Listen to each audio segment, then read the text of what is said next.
د نن ورځې څو تازه او مهم خبرونه. درنو لیدونکو ستړي مه شئ. د ټولنیزو رسنیو فعال حسیب ځواک د ټیک ټاک په یوې ژوندۍ خپرونه کې له څو نورو افغان ځوانانو سره د ایران په کالګان سیمه کې د افغانانو پر ډله ایزې وژنې خبرې کوي. دغه ځوانان په پیښه کې د قرباني شوو له کورنیو سره له خبر اخیستلو څخه وروسته سوګند کوي چې تر 200 ډیر افغانان په دغه سیمه کې وژل شوي دي او اسلامي امارت د خپل واک ساتلو په پار پټوي. د اسلامي امارت د استخباراتي او رواني جګړې غړو د ایران له لوري د افغانانو له ډله ایزې وژنې څخه وروسته په پراخه کچه تبلیغات وکړل چې په کالګان سرحدي سیمه کې هیڅ پیښه نه ده شوې او د زاویې رسنۍ خپاره شوي راپورونه بشپړ دروغ او د اندونو خرابېدو هڅه ده.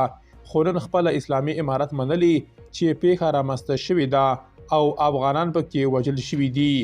د عمان په پلازمینه مسقط کې د اسلامي امارت استازي حافظ عمر په دغه هیواد کې د ایران له استازي موسی فرهنګ سره لیدلي دي. په یاده لیدنه کې د اسلامي امارت او ایران ترمنځ د فعال سیاسي، اقتصادي او سوداګریزو اړیکو ستاینه شوې او د دوی اړخیزو همکاریو پر ټینګښت ټینګار شوی دی.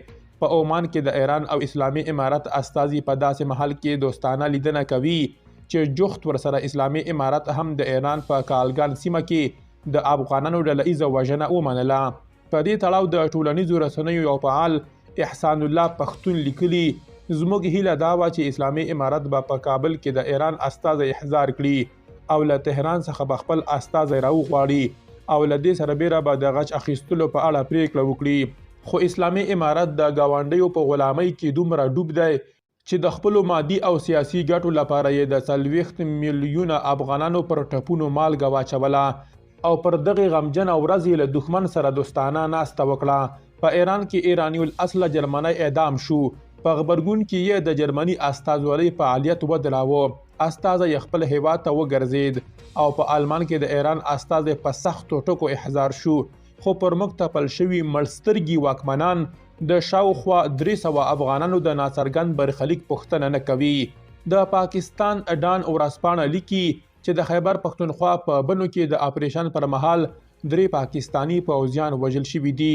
دغه پیښه 13 ورځ له وسلوالو سره په مخامخ جګړه کې رامنځته شوې ده. د بنو په بکاخیلو کې 13 ورځ شدیده جګړه روانه وه او د پاکستانی ځواکونو په اپریشن کې ځایي وګړو ته هم درانده مالی او ځاني زیانونه اوښتي. د هرات په یو شمېر ولسوالیو کې د شاوخوا 9 روغتیایي ځایونو او روغتونګوټو کارمنان چې شاوخوا 15 ورځې وړاندې یې پرله پسې 4 میاشتې د تنخوا نه ورکولو له وجې احتساب کړی و، خپل کاري احتساب یې پای ته ورساوه. د یو روغتونګوټي ډاکټر زاویې رسنۍ ته منلي چې مرستندویه ټولنې ورسره ژمنه کړې د کاري احتساب پای ته رسولو په بدل کې به ورته په 3 اونیو کې ټولې تنخواوې ورکړل شي. د OPHM په نوم یوې ټولنې چې د روغتیا په برخه کې کار کوي هغه مهال د دغو روغتونګوټو له مالي ملاتړ څخه لاس واخیست چې د اسلامي امارت ادارو ترې د ځان لپاره سیوایي پیسې غوښتي.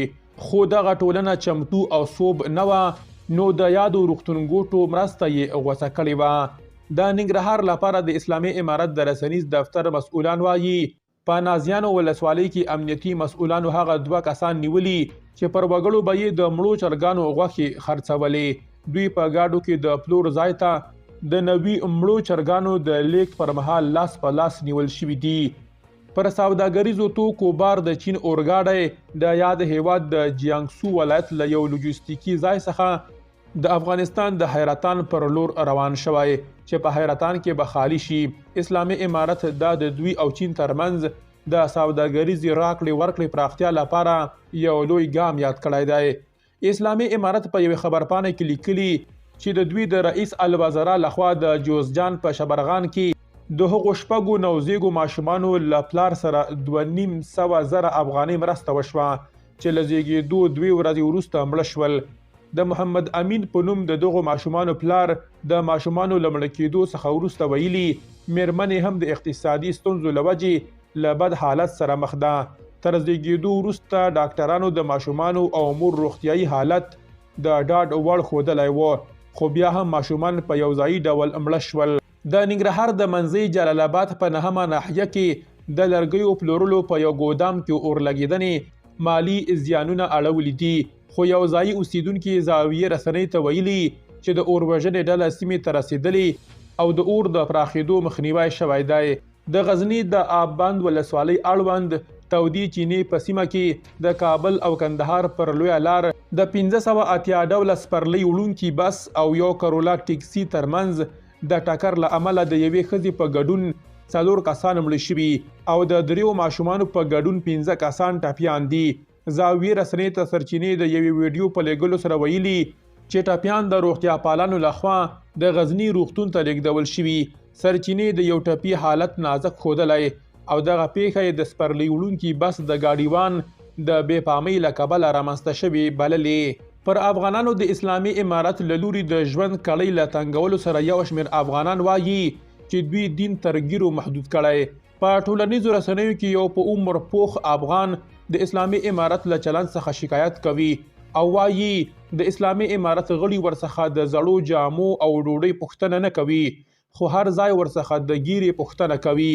نوموړی ډیروي د کارمل، نجیب او نورو ګڼو واکمنانو واکمني لیدلې خو هیڅ وخت دومره بېروزګاري نه وه. دا څرګندونې په داسې مهال کې کوي چې د ملګرو ملتونو د بېلابېلو ادارو د معلوماتو له مخې اوس مهال په افغانستان کې د بېروزګارۍ له کبله تر 40 میلیونو څخه ډېر افغانان بشري مرستو ته اړتیا لري. د الجزیرې ټلویزیون مشهور خبریال ډاکټر فیصل القاسم د خندا په ډول ویلي چې اسلامي امارت به ډېر ژر پر نړۍ واکمن شي. هغه ویلي اسلامي امارت به په څو اونیو کې پر ټولې نړۍ واکمني وکړي. نوموړي ډیره کړي د تیرې پیړۍ په 80مو کلونو کې چا په افغانستان کې القاعده او نورې جهادي ډلې رامنځته کړې، چا ځای ورکړ، چا د خپلو ګټو لپاره وکارولې چې موخې ترلاسه شوې څنګه یې مشران ورته ووژل او دا ډلې یې تس نس کړې. ډاکټر فیصل ډیره کړي دا څرګنده ده چې اسلامي امارت امریکا او لویدیځ ته ماتې ورکړې ده او دی باور لري چې د څو اونیو په ترڅ کې به پر نړۍ واکمن شي. نوموړی دا څرګندونې په داسې مهال کوي اسلامي امارت تل یادونه کوي چې ناټو او د نړۍ ټولو زورورو هیوادونو ته یې ماتې ورکړې ده. په کندهار کې ځایي سرچینې وایي چې په دغه ولایت کې 28 کلن ځوان د اقتصادي ستونزو له امله ځان وژنه کړې ده. سرچینو د پنځنۍ یا پنجشنبې پر ورځ د لړم پر 10مه اشتسوب ورځپاڼې ته ویلي چې دا پیښه د کندهار ښار په 9مه ناحیه کې شوې ده.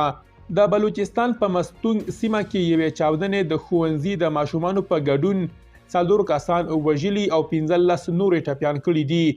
د پولیسو په وینا د مستونګ ښار د نجونو یو لوړ ښوونځي ته څیرمه په اسپتال 4 لاره کې بمي چاودنه شوې چې پکې یو پولیس او 3 ماشومان وژل شوي دي.